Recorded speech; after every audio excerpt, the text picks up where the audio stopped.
क्या आपका point of view है तालिबान के बारे में? क्या वो अब बदल चुका है? महिलाओं पे जुल्म करना बंद कर देगा, छोटी बच्चियों का रेप करना बंद कर देगा, उन पे जुल्म करना बंद कर देगा? आप इसके बारे में क्या कहना चाहेंगे? देखो, तालिबान का जो प्रिंसिपल है ना, वो प्रिंसिपल बेस्ड है, उनका कहना है शरिया लॉ के ऊपर, ठीक है। और शरिया लॉ में कहीं पे भी ये नहीं लिखा है कि मुस्लिम्स को जो है, मुस्लिम महिलाओं को जो है बुर्का पहनना चाहिए, मुंह नहीं दिखाना चाहिए, नौकरी नहीं करना चाहिए।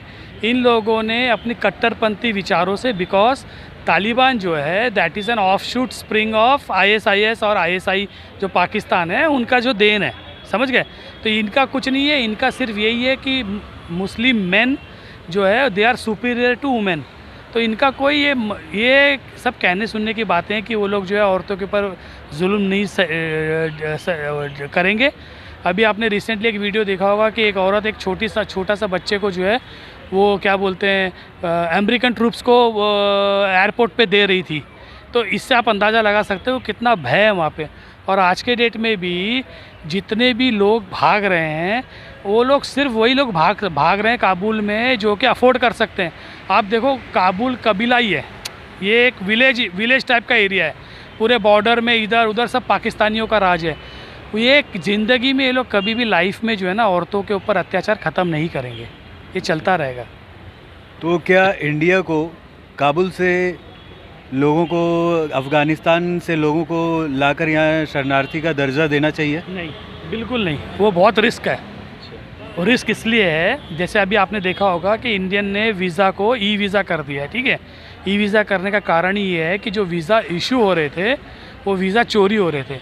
और इसमें कोई शक नहीं है कि इसमें तालिबानी और ISI के लोग इंडिया में अफ़गानिस्तान वीज़ा लेके आके फिर यहाँ पर जो है मारकाट करेंगे। जैसे नॉर्मली दूसरे कंट्रीज़ है, टर्की हो गया और तुम्हारे और दूसरे कंट्रीज़ हैं, जो तालिबानियों क्या करते हैं वो लोग एक शिविर में रख देते हैं। हमारे यहाँ सबसे बड़ा प्रॉब्लम क्या है, दिल्ली में आप देखो जो अफ़गान्स आए हैं, ये लोग एक पर्टिकुलर कॉलोनी में रहते हैं। लाजपत नगर हुआ, तुम्हारे तिलक नगर हुआ, आपको पता ही नहीं कौन आ गया। अगर इनको आप एक जगह रखोगे और उसके ऊपर थोड़ा क्या बोलते हैं कंट्रोल रखोगे, वॉच रखोगे, उसके बाद आप आस्ते आस्ते इंटीग्रेट कर सकते हो। बट अभी जो है ना रेला पेला में क्या होता है कि जो देखा वही आ जाता है। और वीज़ा जो इशू हो रहा है उसको कोई वीज़ा पासपोर्ट पे कोई लिखा थोड़ी होता है कि मैं सही आदमी हूँ। एक उग्रवादी भी तो पासपोर्ट बना सकता है ना, तो ठीक है ना। तो मिसयूज़ 200% होगा। अच्छा। मेरे हिसाब से तो हमको उनको यहाँ लाने से पहले they should be kept at the border, उनके ऊपर चेक होना चाहिए, प्रॉपर चेक होना चाहिए, उसके बाद आना चाहिए। ये ऐसा ही नहीं कि बहू बेटी आदमी लेके भाग रहे हैं, आपने उसे अपने एयरक्राफ्ट में बिठा दिया, हिंडन में उतार दिया, हिंडन से दिल्ली में आ गया, आज से 15 दिन बाद पता चला यहाँ पे बम फट रहे हैं, तो हु विल बी रिस्पॉन्सिबल? तो मेरे राय में ऐसे जिस हिसाब से वीज़ा नहीं देना चाहिए, मेरे राय से। This is my personal opinion. ये आपका जो सवाल है ये है कि पहला जो अफ़गानिस्तान था और अब का अफ़गानिस्तान में क्या अंतर आ गया है, क्या अंतर ठीक है? मैं ये कहना चाहता हूँ कि जो पहला अफ़गानिस्तान था वो तरक्की पर था, प्रगति पर था। जो अब जो आया है अफ़गानिस्तान, जो इन आतंकवादियों के हाथ पे चढ़ा है तालिबानियों के, तो ये समझ लो कि 20 साल पीछे उनका वही कानून वापस आ गया है। जो उनके टाइम पे कानून हुआ करते थे, कानून राज चला करता था, जो उनका शोषण चला करता वही शोषण आ गया। और उनका काम शुरू से ही रहा है महिलाओं और बच्चों और लड़कियों का अपहरण करना, उनके साथ जातियाँ करना और उनका अपमान करना। तो ये कोई वो नहीं है कि हम कह सकते कि ये नया अफ़गानिस्तान बना है। ये तो 20 साल पुराना अफ़गानिस्तान है, जो पहले इनको हटाया गया था, अमेरिका शासन के साथ इनको मिलकर हटाया गया था। और आज अमेरिका के छूट मिलते ही, उनका शहर हटते ही उन्होंने सारा काबू उसमें कब्जा कर लिया है। तो मैं तो ये कहना चाहता हूँ, आपको बताना चाहता हूँ कि ये जो है ना, ये बहुत दुर्भाग्यपूर्ण है उन लोगों के लिए जो अपनी मेहनत और ईमानदारी से पढ़ लिख कर आगे बढ़ना चाहते थे और अपना रोज़गार करना चाहते थे। और जो खुशहाली वहाँ पर आस्ते आस्ते आ रही थी वो बिल्कुल ख़त्म हो गई। अब तो वहाँ पर जैसे कहते हैं ना, चीर हरण हाय तौबा और हाहाकार, आजकल वही वहाँ चल रहा है तालिबान में। ये वहाँ के जो तालिबान के जो लोग हैं, ये कभी भी अपने आप से जो भी मुंह से बोलेंगे सच्चाई, वो कभी सच्चाई नहीं हो सकती है। वो लोगों को बर्बाद करने का एक तरीका है। और अब तो देखिए आपके सामने वो बोल रहे हैं कि कोई भी अफ़गानिस्तानी वहाँ से नहीं निकलेगा। तो ये तो एक बड़ी समस्या खड़ी हो गई है लोगों के लिए, जान के लिए। तो मैं तो ये बताना चाहता हूँ कि क्या तालिबान का कानून यही है कि छोटे बच्चों को उनको अपहरण करो, हरण करो, उनको यातनाएं दो, उनका जो बालिका हैं उनका आप अपहरण करो, करो, आप उनकी शिक्षा रोजी पर लात मारो, लात ही मारना कहूँगा एक तरह से, वो बैन कर रहे हैं उस पर। तो क्या ये अच्छा तरीका? महिलाएं जो जॉब करती थी उनको रोको। बस परिवार के लोग होते हैं, मिलजुल के कार्य करते हैं, तब जाके अपनी रोजी रोटी पूरी करते हैं। आप उन पर ही अगर बैन लगा देंगे महिलाओं में भी, तो क्या देश में शांतिपूर्वक रहेगा? नहीं रहेगा। तो ये कहना चाहता हूँ, तो गुलाम बनाना चाहते थे और गुलाम बनाने के वास्ते ही आए हैं। और इसके साथ देने वाले आपको मालूम है, आपसे छुपा नहीं है, पाकिस्तान नंबर 1 पे, चाइना नंबर 2 पे, और उसके बाद अमेरिका का। तो अब जितनी थू हो रही है शायद कभी नहीं हुई होगी। तो आपका कहने का मतलब है कि वो सुधरने वाले नहीं हैं? देखिए जी, आप खुद देखिए, आपके सामने बातें कहते कुछ हैं, करते कुछ हैं। जितने भी तगड़े तगड़े उग्रवादी लोग हैं वो उस गठबंधन में, उनकी जो लोकसभा बनी है, विधानसभा जो उन्होंने बनाई है अपनी, वो उसके अंदर सारे कट्टर उग्रवादी हैं। मेरे को तो लगता है आने वाले टाइम पे ऐसे वक्त होगा, पद के लिए ये आपस में ही लड़ मारे पड़ेंगे, जैसे बड़े बड़े राजाओं के साथ हुआ करता था। जो मुस्लिम राजाएँ होते थे उनके आपस में युद्ध कर लेते हथियाने के लिए। तो कहीं एक दिन ऐसा नौबत आएगा, ये आपस में ही लड़ मरेंगे, पर जो नुकसान उसका अफगानिस्तान का वो भरपूरी करना बड़ा मुश्किल होगा। मैम आपसे क्वेश्चन ये है कि जैसे अफ़गानिस्तान में तालिबान का कब्जा हो गया है, तो क्या आपको लगता है ये तालिबान 1996 से 2001 के बीच जो तालिबान का शासन था उससे कितना डिफरेंट है?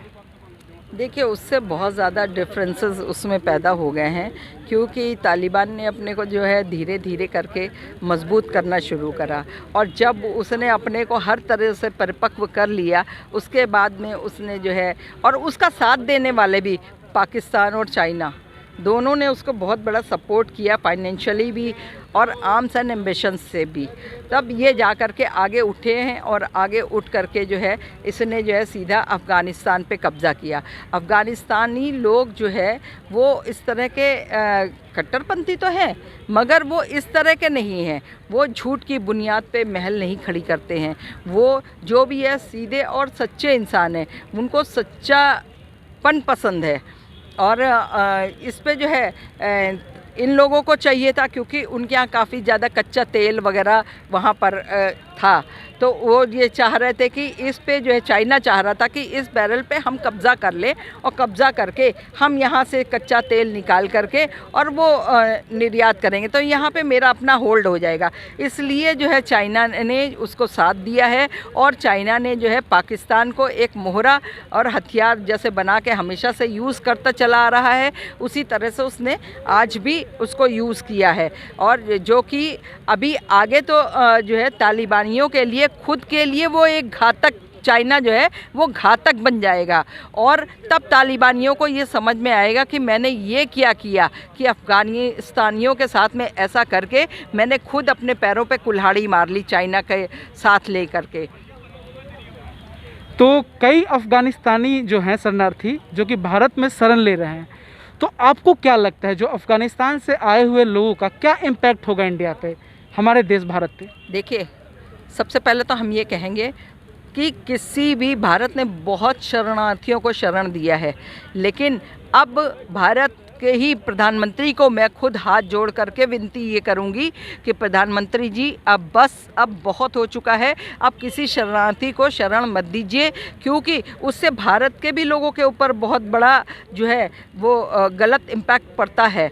हम ये चाहते हैं जो हमारे भारतीय वहाँ पे फंसे हुए हैं, आप उनको भारत में लाने का कष्ट करें, और जो है उनको भारत में लाके, बल्कि वहाँ के जो है लोगों को वहीं छोड़ दीजिए, अफ़गानिस्तान के लोगों को वहीं छोड़ दीजिए, वहाँ मत लाइए भारत में। अगर उनको, जैसे कश्मीरियों को जो है यहाँ लाया गया, और कश्मीरियों को लाने के बाद में क्या हुआ कि यहाँ उनको बसाने के लिए, यहाँ उनको नौकरी चाकरी देने के लिए, सबके लिए जो है वो करना, आज जो है यहाँ पे रहने वाले जो भी लोग थे वो नौकरी से हाथ धो बैठे, उनके पास कोई नौकरी नहीं है, क्योंकि कश्मीरी लोग 2 रुपये और 4 रुपये में भी नौकरी करने को तैयार थे, और हम जैसे लोग पढ़े लिखे 2 और 4 रुपए में नौकरी नहीं कर सकते थे। इसलिए वो असर ये हुआ कि हम सारे के सारे जो है अनएम्प्लॉयड घूम रहे हैं, और वो लोग हर जगह पर जो है छोटी से छोटी जगह पे भी नौकरी और बड़ी से बड़ी जगह पे भी नौकरी कर रहे हैं। और आज जो है एक हिस्सा दिल्ली का, उनके लिए जो है मकान बनवा करके, उनके लिए जो भी है शेड पहले डलवाए गए थे तो वो सब डाल डूल करके उनको दिया गया था रहने के लिए। तो अब प्लीज़ बस बस बस और बिल्कुल बस कर दीजिए और भारतीयों को ला करके रखें, भारतीयों को शरण दें। जो और दूसरा जो पाकिस्तान से आए हुए हिंदू शरणार्थी हैं उनका तरफ ध्यान दें कि वो लोगों को जो है वो लोग आकर के यहाँ पे रह रहे हैं, वो कह रहे हैं कि मुझे जान से अगर हिंदुस्तान का मंत्री प्रधानमंत्री भी मुझे जान से मार देता है तो हम यहाँ पे मर जाना ज़्यादा बेहतर समझते हैं, ना कि जो है हम पाकिस्तान जाना। हम पाकिस्तान नहीं जाएंगे चाहे मेरी मौत यहाँ पे हो जाए। उसी तरह से आप वहाँ से हमारे भारतीयों को ले आएँ, बाकी लेकिन अफ़गानिस्तानियों को और किसी को भी लाने की और कहीं से भी कोई शरण देने की ज़रूरत नहीं है। हमको इतना जो है वो उदारवादी नहीं बनना है। हाँ, उस पे हमारे हर चीज़ पे, अन्न पे हमारे असर पड़ता है, हमारे बच्चों की शिक्षाओं पे असर पड़ता है, हमारे लोगों के रहने पे, हमारे लोगों के खाने पीने, हर चीज़ पे बुरा असर पड़ता है। इसलिए इस चीज़ों को यहीं पर ही बंद कर दिया जाए तो ज़्यादा बेहतर होगा। आपका बहुत बहुत धन्यवाद हमारे कार्यक्रम में शामिल होने के लिए।